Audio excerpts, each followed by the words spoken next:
நபிமார்கள்ல தனக்குன்னு வீடு கட்டி கொள்ளாத நபி ஈசா அலைஹிஸ்ஸலாம்.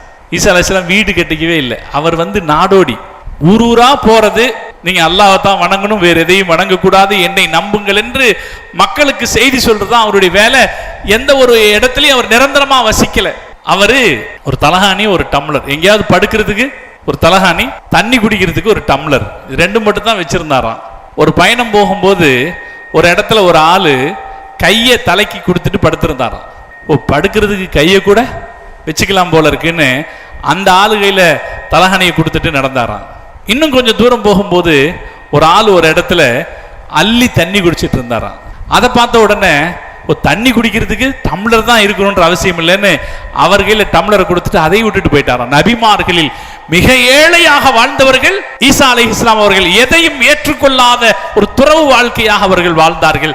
தியாக வாழ்க்கை அவர்களுடைய வாழ்க்கை.